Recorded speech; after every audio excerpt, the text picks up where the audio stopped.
ഇപ്പോൾ C R Neelakantan നമുക്കൊപ്പം ചേരുന്നുണ്ട്. സി ആർ നീലകണ്ഠൻ, താങ്കൾ കേൾക്കാമെന്ന് കരുതുന്നു. ഈ ഏറെ ഞെട്ടിപ്പിക്കുന്ന ഒരു വിധിയാണെന്ന് ഉണ്ടായത്. പ്രത്യേകിച്ചും നമ്മളൊക്കെ ആലുവയിൽ ഉണ്ടായ അതേപോലെ ഒരു വിധി, അല്ലെങ്കിൽ അതേ കൃത്യമായൊരു പ്രതിക്ക് ശിക്ഷ ലഭിക്കുന്ന ഒരു വിധി ഉണ്ടാകുമെന്ന് പ്രതീക്ഷിച്ചു. പക്ഷേ അവിടെ സംഭവിച്ചത് ആകെ നാടകീയമായിരുന്നു. ഇന്ന് കോടതിയിൽ നടന്നത് പ്രതിയെന്ന് സംശയിക്കുന്ന ആളെ വെറുതെ വിട്ടു കോടതി. അപ്പോൾ ഒരു ചോദ്യം അവിടെ ഉയരുന്നു, യഥാർത്ഥ പ്രതി എവിടെയാണ്? എന്താണ് സംഭവിച്ചതെന്നാണ് താങ്കൾ കരുതുന്നത്? പ്രോസിക്യൂഷന് പിഴച്ചു എന്നാണോ? അല്ല, പ്രോസിക്യൂഷനും അന്വേഷണത്തിനും പിഴച്ചു എന്നാണല്ലോ കോടതി കണ്ടെത്തിയത്. ഇപ്പൊ അർജുൻ എന്ന് പറയുന്ന ആൾ പ്രതിയാണോ അല്ലയോ എന്ന് എനിക്കറിയില്ല. പോലീസാണ് അർജുനനെ പ്രതിയാക്കി കോടതിയിൽ കൊണ്ടുവന്നത്. അദ്ദേഹത്തിനെതിരായി കേസ് ചാർജ് ചെയ്ത് പ്രോസിക്യൂഷനാണ്. കേസ് വാദിച്ചത് അവരാണ്. എന്നിട്ട് ആ പ്രതിയെ വെറുതെ വിട്ടുവെങ്കിൽ അതിനർത്ഥം ആ കേസ് നടത്തിപ്പിൽ, ആ കേസിന്റെ അന്വേഷണത്തിൽ പ്രോസിക്യൂഷനിൽ ഗുരുതരമായ വീഴ്ച വന്നിട്ടുണ്ടെന്ന് തന്നെയാണ്. അതിന്റെ വിധിന്യായം ഞാൻ വായിച്ചിട്ടില്ല. അത് വായിച്ചാലേ കൃത്യമായി പറയാൻ പറ്റൂ. സാക്ഷികൾ വ്യക്തമായിരുന്നുണ്ടാവില്ല, അല്ലെങ്കിൽ സാക്ഷിമൊഴികളിൽ പൊരുത്തക്കേടുണ്ടോ, ഇതൊക്കെ ഉണ്ടാവും. നമ്മൾ ആദ്യം കേൾക്കുന്നതല്ല. വാളയാർ കേസിൽ നമ്മൾ ഇതുപോലെ കേട്ടതാണ്. ഇപ്പൊ ആലുവയിലെ കാര്യം പറഞ്ഞു. ആലുവയിലെയോ പെരുമ്പാവൂരിലെ ജിഷയുടെയോ അങ്ങേയറ്റം ഇപ്പോ നമ്മുടെ ട്രെയിനിൽ നിന്ന് വീണ് മരിച്ച കുട്ടിയുടെയോ കേസിലൊക്കെ ഉണ്ടായ ഒരു കാര്യം, അവർ കേരളത്തിന് പുറത്തുനിന്നുള്ള പ്രതികളാണ്. ഞാൻ കാണുന്ന കേരളത്തിനകത്തുള്ള ഒരു പ്രതിയാണിത്. കേരളത്തിനകത്തുള്ള എത്ര പ്രതികൾ ഇതുപോലെ ശിക്ഷിക്കപ്പെട്ടിട്ടുണ്ടെന്ന് നമ്മൾ അന്വേഷിച്ചാൽ നമുക്ക് വലിയ ഞെട്ടലുണ്ടാവും. ഞാൻ പറയുന്നത് ഇത് ഏതെങ്കിലും രാഷ്ട്രീയ സ്വാധീനമുണ്ടോന്ന് ഒന്നും എനിക്കറിയില്ല. അദ്ദേഹം ഒരു രാഷ്ട്രീയ പാർട്ടിയുടെ പ്രവർത്തകനാണെന്ന് അറിയുന്നു. അതുമല്ല പ്രശ്നം. ഏതെങ്കിലും രാഷ്ട്രീയ സ്വാധീനമുണ്ടോ? അപ്പൊ വാളയാർ കേസിൽ നമ്മൾ കണ്ടതാണ്. വാളയാറിൽ ഒരു പ്രതിയും ശിക്ഷിക്കപ്പെട്ടില്ല. വലിയ പ്രശ്നമുണ്ടായി. മുഖ്യമന്ത്രി നേരിട്ട് അസംബ്ലിയിൽ ഉറപ്പ് കൊടുത്തതാണ് അന്നത്തെ MLA-ക്ക് വാളയാറിലെ പ്രതികൾ ശിക്ഷിക്കപ്പെടുമെന്ന്. പക്ഷേ വാളയാറിൽ ഒരു പ്രതി ശിക്ഷിക്കപ്പെട്ടില്ല. ഇപ്പോഴും കേസ് ഇങ്ങനെ നീണ്ടുപോവാണ്. 5 കൊല്ലമായിട്ട് പിന്നാലെ നടക്കുന്ന ആളുകളാണ് നമ്മളൊക്കെ. അപ്പൊ അതിന്റെ അടിസ്ഥാനത്തിൽ ഇപ്പൊ എനിക്ക് തോന്നുന്നത് മലയാളി ആയാൽ പിന്നെ ആ പ്രതി രക്ഷപ്പെട്ടു പോകും, മലയാളി അല്ലെങ്കിൽ ശിക്ഷിക്കപ്പെടും എന്നതാണോ നമ്മുടെ നീതി എന്ന് എനിക്കറിയില്ല. എന്തെങ്കിലും സ്വാധീനം ഉണ്ടായിട്ടുണ്ടോ അന്വേഷിക്കേണ്ടി വരും. കാരണം ഇത്ര പരസ്യമായി നടന്ന, ഇത്ര ആരും കാണാത്തൊരു സ്ഥലത്ത് നടന്ന് കുറെ ദിവസം കഴിഞ്ഞ് കണ്ടെത്തിയതൊന്നുമല്ലോ. അന്ന് തന്നെ കണ്ടെത്തി. നാട്ടുകാർ ഒരുപാട് പേര് അതിന് ദൃക്സാക്ഷികളോ മറ്റെന്തെങ്കിലും സാക്ഷികളോ ഒക്കെ ഉണ്ട്. ഇത്ര ഉറപ്പായി പോലീസ് അന്ന് പറഞ്ഞ എന്താ, വളരെ കൃത്യമായ അന്വേഷണം നടത്തും. നിയമസഭയിൽ ചർച്ച വന്നു. അപ്പോഴും പറഞ്ഞു പ്രതികൾ ശിക്ഷിക്കപ്പെടും. പക്ഷെ ഒന്നും ഉണ്ടായില്ല.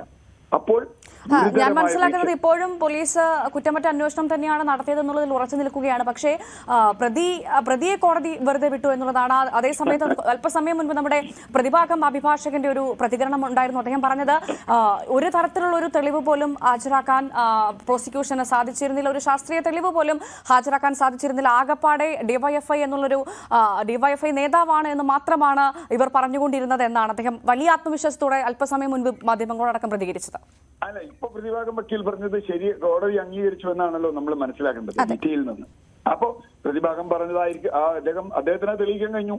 അല്ലെങ്കിൽ പ്രോസിക്യൂഷൻ, ഇവിടെ നമ്മുടെ ക്രിമിനൽ നിയമം എന്താ, സംശയാതീതമായി പ്രതി കുറ്റക്കാരനാണെന്ന് തെളിയിക്കേണ്ട ചുമതല പോലീസിനും പ്രോസിക്യൂഷനുമാണ്. അതിൽ പരാജയപ്പെട്ടാൽ സംശയത്തിന്റെ ആനുകൂല്യം പ്രതിക്ക് കിട്ടും. നമ്മുടെ നാട്ടിലുള്ളതാണ്. ഇവിടെ പ്രശ്നം എന്താ, ഇവിടെ ഗുരുതരമായ ഒരു പ്രശ്നമുണ്ടായിട്ട് ഒരു ക്രിമിനൽ നടപടി, അതിൽ എല്ലാം ഉണ്ട്. പോക്സോ ഉണ്ട്, കൊലപാതകമുണ്ട്, റേപ്പുണ്ട്, എല്ലാം ഉണ്ട്. ഇതെല്ലാം നടന്നിട്ടും ഈ കുട്ടി ശാസ്ത്രീയമായ തെളിവ് ശേഖരിച്ചു എന്ന് പറയുന്നു, ഇതെല്ലാം പറയുന്നു. ഇതെല്ലാം കഴിഞ്ഞിട്ടും ഇയാൾ രക്ഷപ്പെട്ടുവെങ്കിൽ, പോലീസിന് ഉറപ്പാണ് ഇയാളാണ് പ്രതിയെങ്കിൽ, രക്ഷപ്പെട്ടുവെങ്കിൽ അവിടെ എവിടെയോ അടിവലിവ് എന്ന് നമ്മൾ മലയാളത്തിൽ പറയും, എവിടെയോ ആരോ വലിച്ചിട്ടുണ്ട്. അത് എവിടെ വലിച്ചു എന്നുള്ളത് നമുക്കിപ്പോ പറയാൻ പറ്റില്ല. ഞാൻ ജഡ്ജിയെ കുറ്റം പറയുന്നില്ല, ആരെയും കുറ്റം പറയുന്നില്ല. കാരണം ജഡ്ജിയെ കുറ്റം പറയാൻ നമുക്ക് പറ്റില്ലല്ലോ കോടതിയിൽ. നേരെ മറിച്ച് പ്രോസിക്യൂഷന്റെ വാദം ശരിയായിരുന്നില്ല. ഇപ്പൊ ഇത് അപ്പീൽ പോയാൽ, ഇങ്ങനെ ഒരു കേസും വെച്ച് അപ്പീൽ പോയാൽ എന്താ ഉണ്ടാവുക അറിയില്ല. ഇപ്പൊ വാളയാർ കേസൊക്കെ നമുക്കറിയാം, അത് വളരെ സ്റ്റേബിൾ ആയ ഒരു കേസായിരുന്നു. എല്ലാവരും പറഞ്ഞു, മുഖ്യമന്ത്രി പറഞ്ഞു ഗംഭീര കേസാന്ന് പറഞ്ഞിട്ടാണ് കൊടുത്തത്. മുഖ്യമന്ത്രി അസംബ്ലിയിൽ ഉറപ്പ് കൊടുത്ത് പോലീസിന് സ്പെഷ്യൽ ടീമിനെ വെച്ച് അന്വേഷിച്ച വാളയാർ കേസ് ചോദ്യന്റെ, എന്നിട്ടും ഒന്നും ഉണ്ടായില്ല. എന്ന് പറഞ്ഞാൽ ഇവിടെയും എന്തോ ഗുരുതരമായ പ്രശ്നം ഉണ്ടായിട്ടുണ്ട്. അതുകൊണ്ട് എന്റെ ഒരു പൊതു സംശയം, മലയാളിയാണ് പ്രതിയെങ്കിൽ രക്ഷപ്പെടും, മലയാളി അല്ലെങ്കിൽ പിടിക്കപ്പെടും. ഒരുപക്ഷെ അവർക്ക് വേണ്ട സ്വാധീനം ഉണ്ടാവില്ല.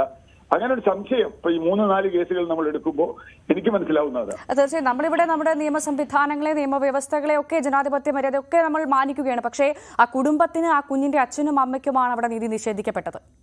തീർച്ചയായിട്ടും ആ അച്ഛന്റെ അമ്മയുടെയും മനസ്സെന്താണ് എന്ന് കാണാനൊന്നും ഇവരെ കൊണ്ടാവില്ല. കാരണം നമുക്കറിയാലോ, വാളയാർ അമ്മയോട് കുറെ ആളുകൾ പറഞ്ഞ രീതിയൊക്കെ നമ്മൾ കേട്ടിട്ടുള്ളതാണല്ലോ. അപ്പൊ തീർച്ചയായിട്ടും ഇരകൾ വീണ്ടും വീണ്ടും ഇരകളാക്കപ്പെടുന്ന ഒരവസ്ഥയാണ് ഇപ്പോൾ ഉണ്ടാവുന്നത്. ആ അമ്മയുടെ കരച്ചിലൊക്കെ എന്ന് പറഞ്ഞാൽ നിങ്ങൾ ചാനലുകാർ കാണിച്ച് നമ്മൾ കണ്ടു. തീർച്ചയായും ആരും കരഞ്ഞു പോകുന്നൊരു സംഗതിയാണ്. ആരും കരഞ്ഞു പോകും. അതുകൊണ്ട് നിയമം നാട്ടിൽ നടപ്പാവുമെന്നൊരു ഉറപ്പില്ലെങ്കിൽ എങ്ങനെയാ നാട്ടിൽ ജീവിക്കുക? ഈ രാജ്യത്ത് ക്രിമിനൽ നിയമങ്ങൾ നടപ്പാവും എന്ന വിശ്വാസമില്ലാതെ ഒരാൾക്ക് എങ്ങനെ ജീവിക്കാൻ പറ്റുക, പ്രത്യേകിച്ച് കുട്ടികളുടെ കാര്യത്തിൽ? അതുകൊണ്ട് വളരെ ഗുരുതരമായി ഒരു കുട്ടിയെ കാണാതായ ഒരു കേസൊക്കെ നമ്മളിപ്പോ കണ്ടു. അത് നമ്മളെ പേടിപ്പിച്ചത്. ആലുവയിലെ അനുഭവം, വണ്ടിപ്പെരിയാറിലെ അനുഭവം, വാളയാറിലെ അനുഭവമാണ് നമ്മളെ ഭയപ്പെടുത്തിയത്. ഒരു കുട്ടിയെ കാണാനില്ല എന്ന് പറഞ്ഞാൽ നമ്മുടെ ഉള്ളിൽ തീ പോലെ കത്തുന്നത് അതുകൊണ്ട്. അപ്പൊ ഇപ്പൊ അങ്ങനെ പ്രതീക്ഷിക്കപ്പെട്ടില്ലെങ്കിൽ പിന്നെ ആരെയാണ് നമ്മൾ കുറ്റം പറയുക? ആരോടാ നമ്മൾ പറയുക? തീർച്ചയായിട്ടും ഇതിൽ ഗൗരവതരമായ അന്വേഷണം നടക്കണം. ഇനിയിപ്പോ അന്വേഷണം കുറെ വൈകി കഴിഞ്ഞാൽ നമുക്കറിയാം വാളയാറിലൊക്കെ ഉണ്ടായ പ്രശ്നം. കുറെ വൈകിയാൽ പിന്നെ അതിന്റെ തെളിവുകൾ പലതും നഷ്ടപ്പെടും. അങ്ങനെ പല സാധ്യതകളുമുണ്ട്. അതുകൊണ്ട് ഇവിടെ സംഭവിക്കാതിരിക്കട്ടെ. അപ്പീൽ കൊടുത്താൽ മതിയോ? വീണ്ടും അന്വേഷണം നടത്തേണ്ടി വരുമോ? തുടങ്ങിയ ഒരുപാട് കാര്യങ്ങളുണ്ട്. ഏതായാലും കോടതിയെ തീരുമാനിക്കട്ടെ. നമ്മൾ നാണം കൊണ്ട് തല താഴ്ത്തുകയാണ് കേരളീയം. തീർച്ചയായും. വളരെയധികം നന്ദി ശ്രീ നീലകണ്ഠൻ. ഈ ഒരു അവസരം